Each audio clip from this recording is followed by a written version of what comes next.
Structure. हम जानते हैं कि घर अरमान, उम्मीदों और सपनों का बना होता है, तभी तो हम घर बनाते हैं, जिंदगियां बनाते हैं। अक्षय, बाथरूम कब धोगे? आज संडे है ना। लकवा से मुक्ति तो सिर्फ आयुर्वेद में ही संभव है। तो सुना आपने, लकवा से मुक्ति तो सिर्फ आयुर्वेद में ही संभव है। लकवा का मूल कारण आयुर्वेद में हमारे दिमाग के अंदर की ज्ञानेंद्रियों में विस्फोट को माना गया है। मुख्य रूप से लकवा को कोशिकाओं से संबंधित रोग माना जाता है, लकवा को ज्ञानेंद्रियों से संबंधित रोग माना जाता है, लकवा को वायु रोग माना जाता है। और कैसे होता है लकवा? हमारे दिमाग का बायां भाग हमारे दाएं भाग को नियंत्रित करता है शरीर के, और हमारे दिमाग का जो दायां भाग है वो शरीर के बाएं भाग को नियंत्रित करता है। नियंत्रण करने वाली कोशिकाएं जब विचारों के दबाव में, हाई ब्लड प्रेशर के कारण टूटने लगती हैं, तो वे कोशिकाएं शरीर के जिस भाग को नियंत्रित करती हैं वो भाग काम करना बंद कर देता है। इसी को हम मूल रूप से लकवा का नाम देते हैं। ऐसी दशा में क्या रहता है कि अगर आपके दिमाग के इस हिस्से की कोशिकाओं में विस्फोट हुआ तो आपके हाथ पैर चलना, इस हिस्से के जो है हाथ चलना या पाँव चलना बंद हो जाएंगे। आप ठीक से न चल फिर सकेंगे, न उठ बैठ सकेंगे, कोई काम अपना नहीं कर पाएंगे। उसमें सबसे प्रभावी औषधि है नवजीवन रस।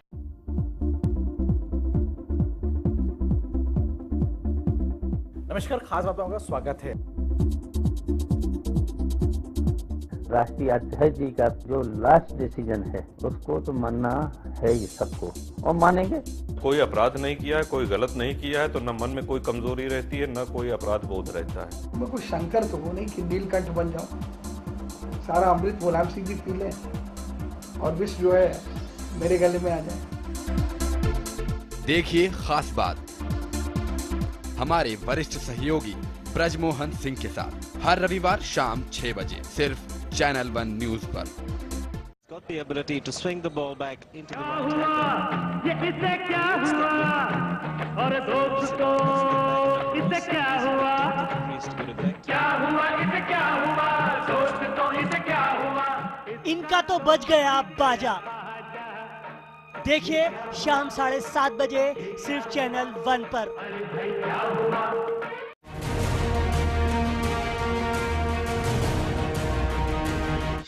क्या मनमोहन सिंह एक कामयाब प्रधानमंत्री साबित हुए? देखिए बेबाक बहस रात 8 बजे सिर्फ चैनल 1 पर।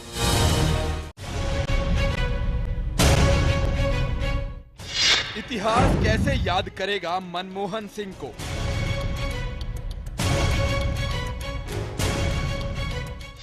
क्यों बताया मोदी को देश के लिए खतरा? मैं कमजोर नहीं, मोदी का पीएम बनना विनाशकारी। देखिए रात 9:30 बजे सिर्फ चैनल 1 पर।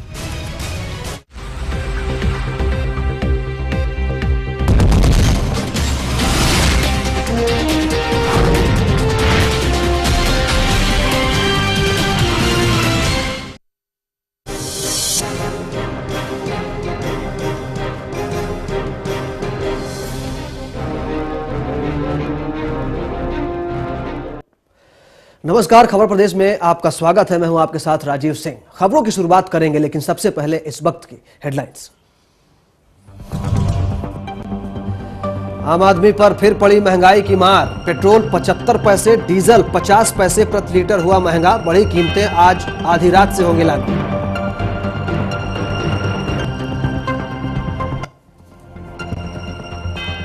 मध्य प्रदेश में बीजेपी ने साधा राहुल गांधी पर निशाना। कहा राहुल पीएम पद के लायक नहीं, अगर राहुल पीएम प्रत्याशी बने तो कांग्रेस की होगी दुर्गति।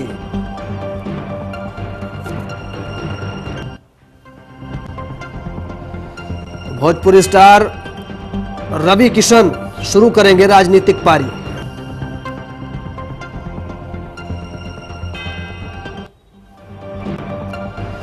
शामली के राहत शिविरों में क्लीन स्वीप शुरू। प्रशासन ने शिविरों को खाली कराना शुरू किया। बल प्रयोग करके निकाला पीड़ितों को शिविरों से बाहर।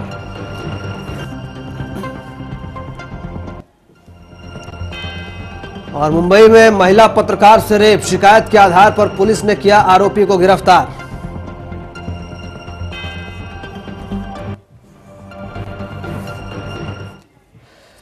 चलिए रुक करते हैं खबरों का। यूपी सरकार की योजना के तहत बेरोजगारों को रोजगार योग्य बनाने वाली योजना की जिम्मेदारी उठाने वाले अधिकारी सिर्फ खाना पूर्ति कर अपना काम निकालने के फिराक में हैं।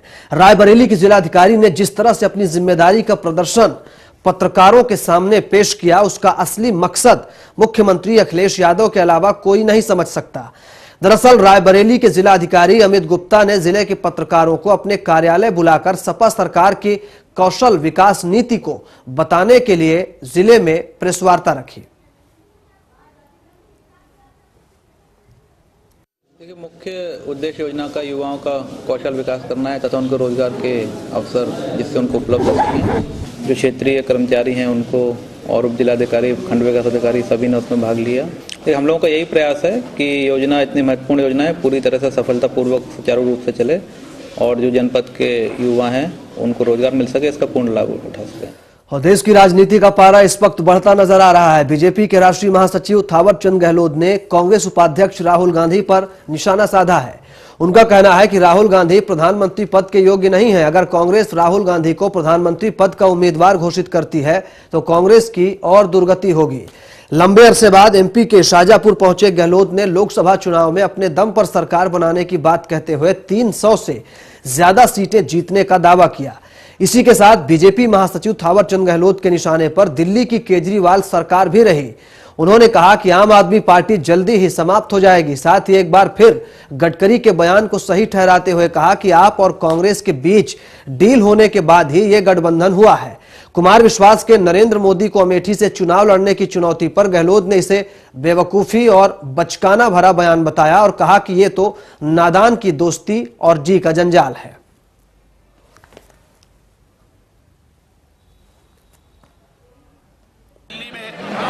बहुत अच्छा प्रदर्शन करके सरकार तक पहुंच गई।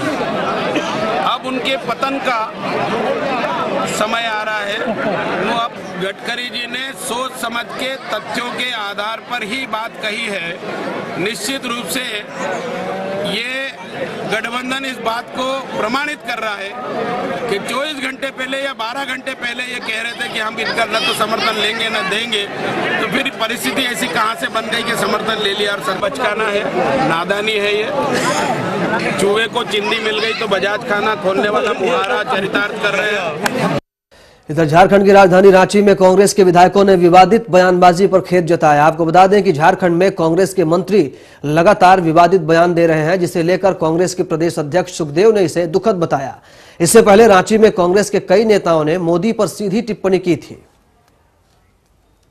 नहीं, निश्चित रूप से मैं इसे दुखद मानता हूँ और थोड़ी चिंता भी होती है और आश्चर्य भी होता है कि जो सीनियर लीडर्स हैं और उनको दायित्व तो मिला है और जब सार्वजनिक जीवन में हो तो उसका एक संस्कार होता है, राजनीतिक संस्कार होता है। हमारे लिए लोकतंत्र में विपक्षी भी हमारे लिए उतना ही मायने रखते हैं और हम लोग जब भी कोई बातें करते हैं, नीतियों के बारे में बातें करें तो शब्दों का जो चयन है, उनके प्रति जो उनके क्रियाकलाप हैं, तो उस पर काफी हमको ध्यान देने की आवश्यकता है। और झारखंड के रांची में जनता दल यूनाइटेड और झारखंड विकास मोर्चा के गठबंधन पर बीजेपी ने सवाल उठाए, जिसके चलते बीजेपी के प्रदेश अध्यक्ष रविंद्र राय ने इस गठबंधन को सत्ता का स्वार्थ बताया। साथ ही इसे जनता के लिए धोखा भी करार दिया, जिससे आगामी चुनावों में बीजेपी पर कोई असर नहीं पड़ेगा।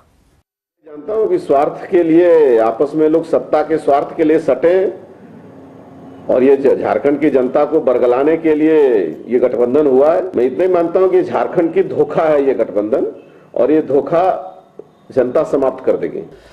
और फिल्म अभिनेता रवि किशन ने जौनपुर लोकसभा सीट से चुनाव लड़ने की घोषणा की है। इसके साथ ही रवि किशन ने यह भी दावा किया कि कांग्रेस ने उन्हें टिकट देने का आश्वासन दिया है।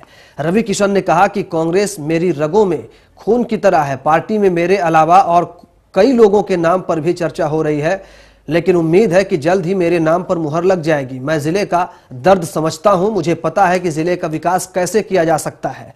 मैं पैसे और पावर के लिए चुनाव नहीं लड़ना चाहता क्योंकि ये पहले से मेरे पास है। रवि किशन ने कहा कि यदि कांग्रेस उन्हें जौनपुर से टिकट नहीं देती है तो फिर भी वो यहां से लोकसभा चुनाव लड़ेंगे।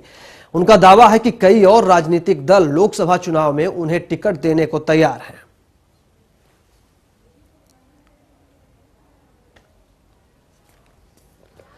इधर यूपी के रायबरेली में स्थित ऊंचाहार में एनटीपीसी जल्द ही 500 मेगावाट विद्युत उत्पादन क्षमता की एक और यूनिट चालू करने जा रहा है। अभी ऊंचाहार एनटीपीसी में कुल 5 यूनिट हैं, जिसमें 1050 मेगावाट विद्युत उत्पादन हो रहा है। साथ ही 10 मेगावाट का एक सोलर प्लांट फरवरी में चालू करके जिले के कई गांवों को रोशन करेगा।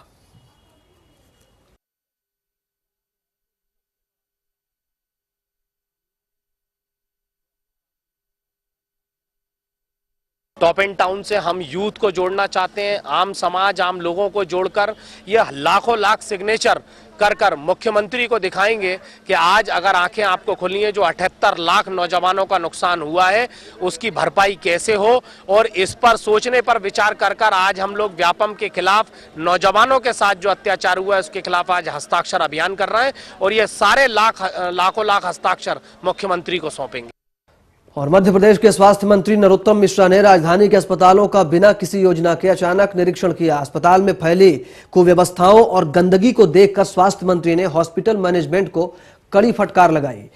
वहीं लेडी हॉस्पिटल की सफाई का ठेका कैंसिल करने के आदेश दिए। उन्होंने कड़ा रुख अपनाते हुए कहा कि लापरवाही करने वाले को किसी भी कीमत पर बख्शा नहीं जाएगा।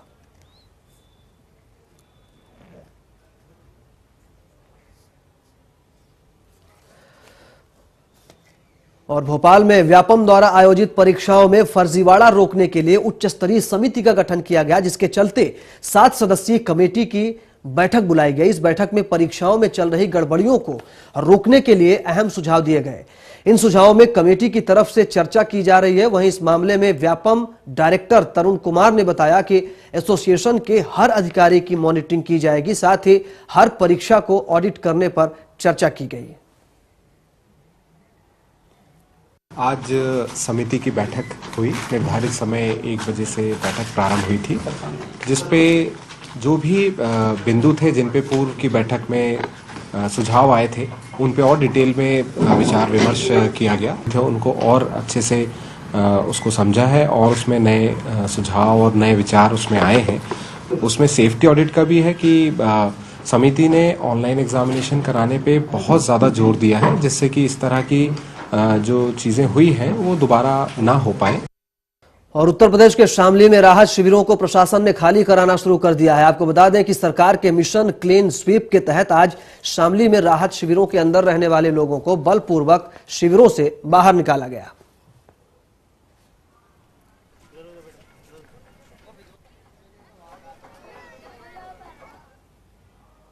लगभग 4.25 महीने से कैंप्स लगे हुए थे और बहुत बड़ी तादाद में यहाँ शुरू में लोग आए थे। काफ़ी लोग चले गए। अब यहाँ पर कुछ परिवार रह गए थे और उन परिवारों को भी संतुष्ट कर दिया गया है। जिनको जो भी सहायता मिली थी दे दी गई है।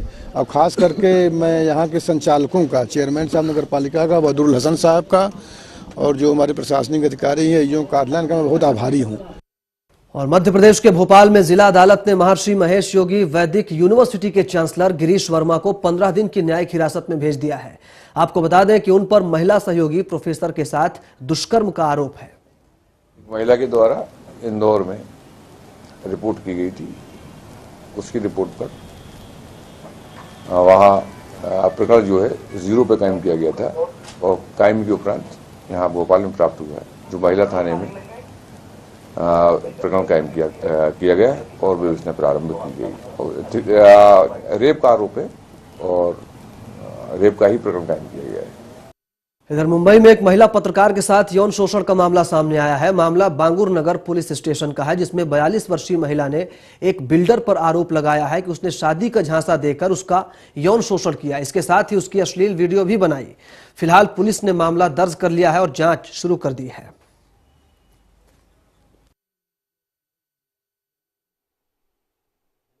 पूरा मामला ये हुआ है कि ये एक शख्स है जिनका नाम है मिस्टर सुनील करवीर, और इन्होंने मुझसे शादी करवाया था और बकायदा मुझे उम्र भर संभालने का और मेरे साथ शारीरिक संबंध रखे हैं।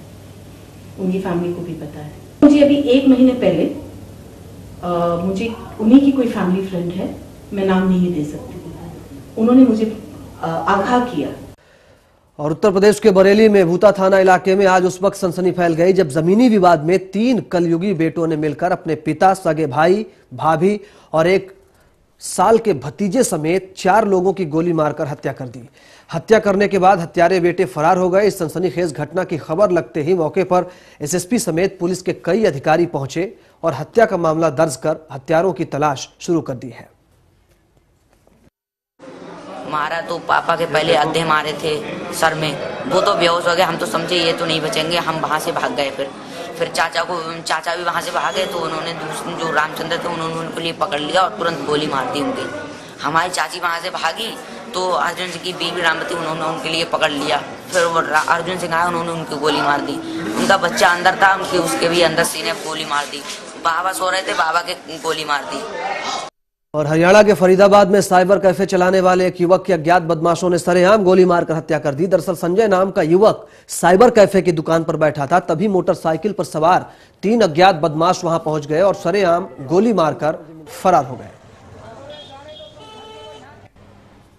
जहां भाई बैठा था धमाका हुआ। धमाका तो हम सुने कि नए आए हैं, हो सकता है कि जश्न मना रहे हो अपना। इसके बाद थोड़ी देर में देखता हूं तो भागा दौड़ी मच रही है कि गोली चल गई, गोली चल गई। अब मैं खड़ा हुआ था, देखा तो आदमी यहाँ इकट्ठे हो गए। इधर भोपाल के बजरिया थाना इलाके में एक नाबालिग के साथ घर में घुसकर छेड़छाड़ का मामला सामने आया है। फिलहाल पुलिस ने एक आरोपी को गिरफ्तार कर लिया है, जबकि दूसरा अभी मौके से फरार है। एक महिला के द्वारा इंदौर में रिपोर्ट की गई थी। उसकी रिपोर्ट पर वहाँ प्रकरण जो है 0 पे कायम किया गया था और कायम के उपरांत यहाँ भोपाल में प्राप्त हुआ है, जो महिला थाने में प्रकरण कायम किया गया और विवेचना प्रारंभ की गई।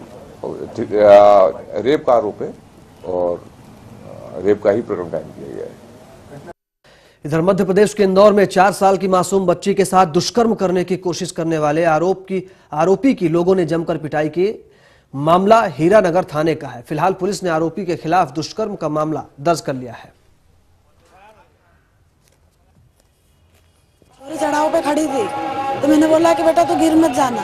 इतना करके मैं जाने लगी तो इतना कचरा फेंक के आई, इतने उधर से आऊँ इतना वो छोरे का मुंह दबा के छत पे चढ़ गया। छत पे मेरी बड़ी लड़की काम कर रही थी, फोन पे बात कर रही थी वो बड़ी लड़की। तो उसने देखा उसको, एकदम से उसने फोन काटा और पापा पापा चिल्ल रही वो। फिर वो उसको बोला चल नीचे उतर, और छोरे को उतारा। फिर वो नीचे उतरी, फिर इसको पापा बोला कोई पहचान का है क्या? तो नहीं है पहचान का। और एमपी में रिश्तों को तार तार करने वाला मामला सामने आया है, जहां एक चाचा ने अपनी ही भतीजी के साथ जबरन शादी कर दुष्कर्म किया। घटना भोपाल के चूना भट्टी इलाके की है, जहां पीड़िता ने अपनी आप बीती छिंदवाड़ा में पुलिस के सामने बताई। वहीं छिंदवाड़ा पुलिस ने चूना भट्टी थाने को केस रेफर कर दिया है, जिसके आधार पर भोपाल पुलिस ने आरोपी रंजीत टांडेकर के खिलाफ दुष्कर्म और धोखाधड़ी का मामला दर्ज कर लिया है।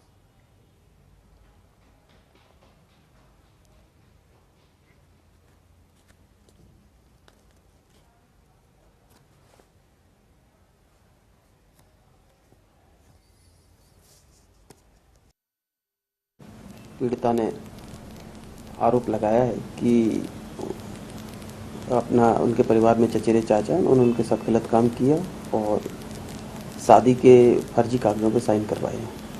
हम लोगों ने प्रकरण को विवेचना में लिया है, विवेचना कर रहे हैं। जैसा भी साक्ष्य आएगा कार्रवाई करेंगे।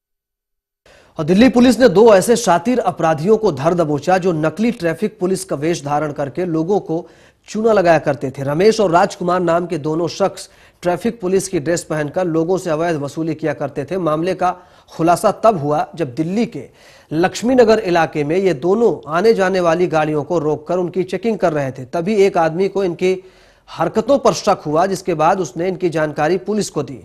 पुलिस ने इस पर फौरी कार्रवाई करते हुए दोनों को गिरफ्तार कर लिया। Traffic police personal illegal checking कर रहे हैं, तो उसमें हमारा ट्रैफिक कांस्टेबल सोहनवीर मौके पे गया, देखा कि 2 आदमी, एक का नाम रमेश चंद है, दूसरे का नाम राजकुमार है। ये उसी तरफ के रहने वाले हैं, लक्ष्मी नगर के। दिल्ली पुलिस के ट्रैफिक कांस्टेबल की तरह ब्लू जैकेट ब्लू ट्राउजर पहन रखा था। उन्होंने 200 रुपये मांग किया था। कंप्लेनेंट जो थे उनको शक हो गया, उसके बाद उनको पकड़ के थाने पे लाया गया, फिर उस पर उन दोनों पर केस किया गया। और भोपाल की जनता को शताब्दी एक्सप्रेस का और इंतजार करना पड़ेगा। दरअसल शताब्दी एक्सप्रेस हबीबगंज स्टेशन तक आने वाली ट्रेन में और वक्त लगेगा, साथ ही डबल डेकर एक्सप्रेस का किराया भी पहले के बराबर रहेगा। वहीं विभाग के डीआरएम राजीव चौधरी ने शताब्दी एक्सप्रेस के खाने में खराबी आने की बात को भी स्वीकार किया और कहा कि इस ट्रेन की कैटरिंग को भोपाल मंडल में देनी चाहिए। हम लोग हर लोकेशन के ऊपर जहाँ हमारे गैंग का लोग काम करते हैं, एक वर्दी वाले को मुहैया नहीं करा सकते, और कराएंगे तो वो शायद सुरक्षा प्रदान भी ना कर सके। तो वो सुरक्षा प्रदान करने का तरीका बिल्कुल गलत होता है, किसी मुल्क में ऐसा नहीं होता है। बड़े स्टेशनों पे आप जो देखते होंगे प्रेजेंस भोपाल हबीबगंज में, उसकी वजह ये है कि वहाँ पर हमारे थाने लोकेटेड हैं, वो बड़े स्टेशन है, वहाँ से गाड़ियाँ पकड़ने में आसानी होती है। तो थाने हैं तो वहाँ थोड़े वर्दी वाले ज़्यादा दिखाई पड़ते हैं। कमोबेश यही स्थिति उन जगह पर जहाँ हमारी छोटी चौकियाँ हैं, लेकिन दूर दराज के क्षेत्रों में हमारा लेवल क्रॉसिंग गेट तो बिल्कुल जंगल में होता है, कई बार वहाँ लाइट भी नहीं होती है। हमारे स्टेशन मास्टर, उनके पॉइंट्समैन, हमारे जो ट्रैक मैन करते हैं, ट्रैक मैन, वो लोग इतने ज़्यादा फैले हुए हैं कि हम सुरक्षा उस तरह से नहीं जिस तरह आप लोग सोचते हैं।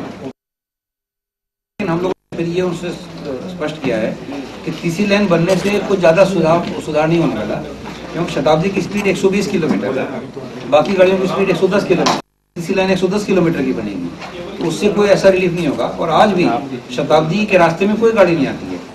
शताब्दी हमारे जब बीना से छूटती है तो सीधे भोपाल आके रुकती है, तो ऐसा नहीं है कि लाइन की कमी की वजह से शताब्दी की व्यवधान आ रहा है। तो खबर प्रदेश में एक छोटा सा ब्रेक, आप बने रहे हमारे साथ। ब्रेक के बाद खबरें जारी हैं।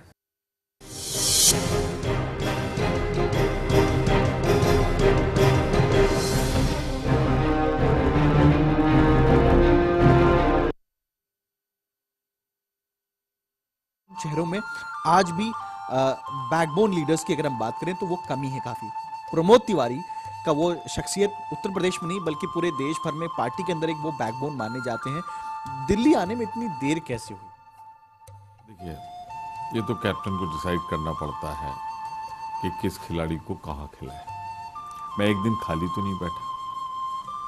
1980 में मैं राजनीति में आया, तब से खाली तो हुई। 9 चुनाव हुए, 9 बार पार्टी ने मुझे टिकट दिया, 9 बार मैं जीत के आया, और जब जीत के आया सरकार रही, मंत्री बनाया, नहीं रही। जहां पे एक तरफ मुलायम सिंह यादव जी दिल्ली में कांग्रेस पार्टी और सोनिया गांधी जी के विरोध में खड़े रहते हैं, और आप के नाते कहीं ना कहीं वो साथ में आ गए। हालांकि यूपीए को उन्होंने सपोर्ट बाहर से दे रखा है, लेकिन आपके मामले में वो खुद सपोर्ट में आ जाते हैं। इतनी बड़ी शख्सियत, क्या हम ये माने कि प्रमोद तिवारी की शख्सियत कांग्रेस पार्टी से बड़ी है, या मुलायम सिंह यादव जी थोड़े बड़े दिल के हो गए जिन्होंने आपके मामले में अपने आप को राजनीतिक व्यक्ति ना तो एक इंसान के तौर पर रखा? ये सीट कैसे खाली हुई, बाय इलेक्शन कैसे हुआ? कांग्रेस के रशीद मसूद जी थे, उनका कन्विक्शन हुआ दुर्भाग्य से एक प्रकरण में। नई सुप्रीम कोर्ट की जो रूलिंग थी उसके हिसाब से उनकी सीट खाली हुई। अब चूंकि कांग्रेस की सीट थी तो कांग्रेस का दावा था, संख्या बल नहीं था, पर जब उन्होंने मुझे खड़ा किया तो मैं उस हाउस का सबसे सीनियर मोस्ट एमएलए। देखिए खास बात राज्यसभा सांसद प्रमोद तिवारी के साथ इस रविवार शाम 6 बजे सिर्फ चैनल 1 पर।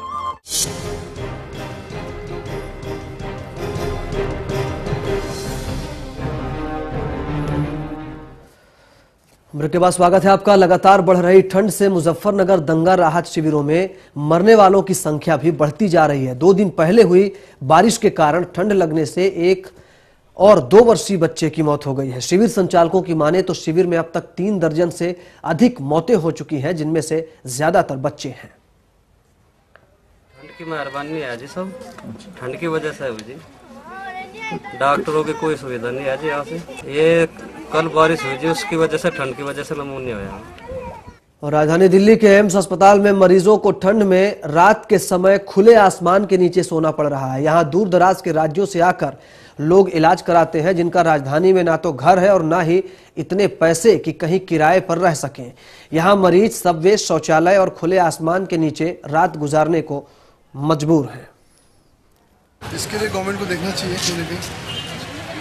क्योंकि पेशेंट अगर दूर से दिखाने आते हैं, इनके रहने के लिए जगह नहीं है, तो कहीं ना कहीं तो रहेंगे ना। ठंड इतनी है, पेशेंट में अपने आप को बचाना तो है। हॉस्पिटल भी क्या करें, उनके पास फैसिलिटी है नहीं। अगर पेशेंट को भी रखते हैं, कभी पेशेंट को भी बाहर रखना पड़ता है।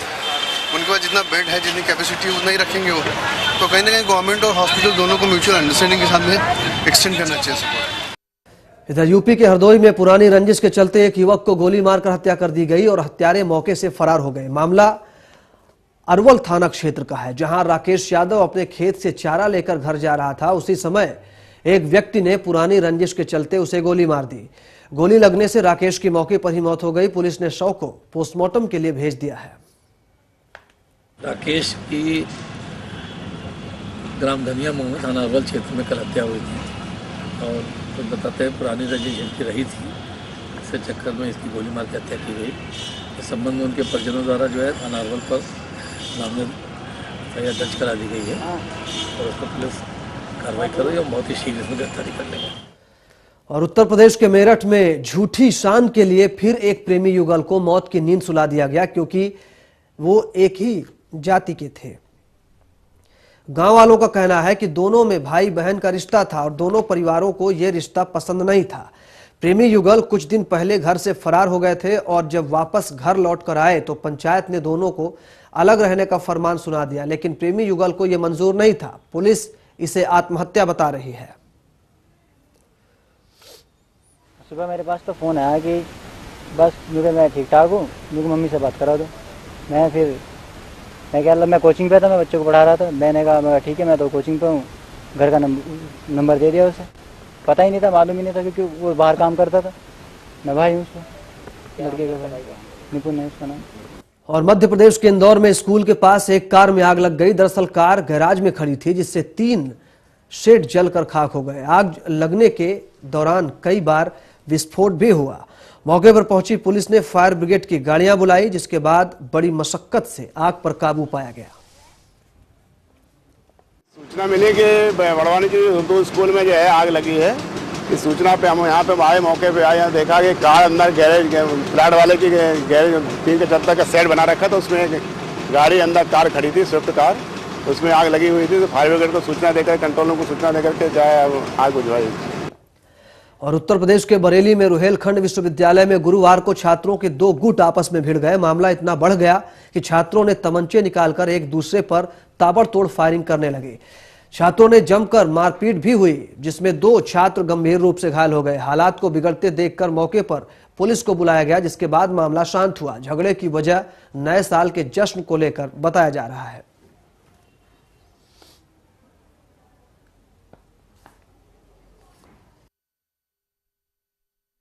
बीटेक सेकेंड ईयर के 2 गुटों में झगड़ा हुआ है और ये डिपार्टमेंट में झगड़ा हुआ था। एक गुट भागता हुआ मेन हॉस्टल में आया था और सेकेंड ईयर के स्टूडेंट हैं, ये बीडी हॉस्टल के रहने वाले हैं। एक गुट बचने के लिए मेन हॉस्टल में भागता हुआ है और दूसरा गुट उन्हें मारने के लिए पीछे आया और रोड पर शायद जैसा सुना है 2-3 फायर किए थे।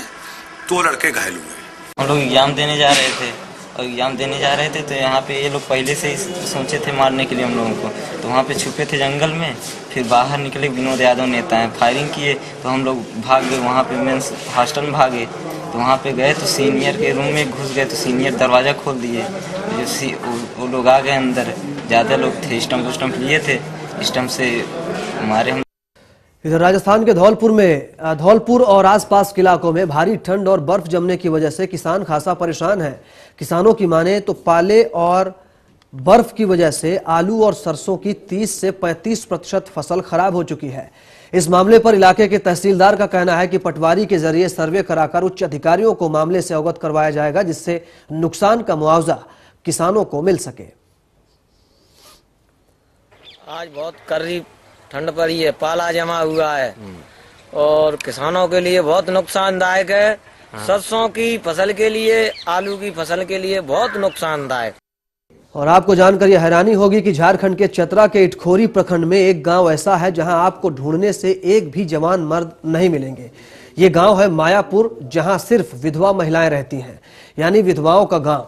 इस गांव में तकरीबन 300 विधवा महिलाएं रहती हैं, वो भी भगवान भरोसे।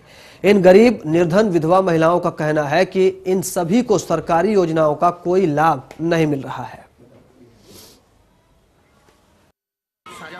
पालिका परिषद को पर्यटन विकास निगम के माध्यम से एक इंजन वाली मोटर बोट और साथ में हमको 4 पेडल बोट मिली। मैं नगर पालिका परिषद की ओर से पर्यटन विकास निगम के अध्यक्ष मोहन जी यादव का आभार व्यक्त करता हूँ।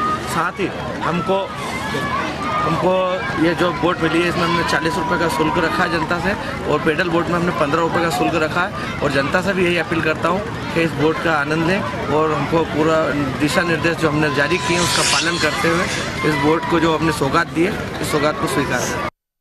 तो खबर प्रदेश में फिलहाल इतना है, लेकिन देश दुनिया की ताजा तरीन खबरों के लिए आप देखते रहिए चैनल 1 न्यूज।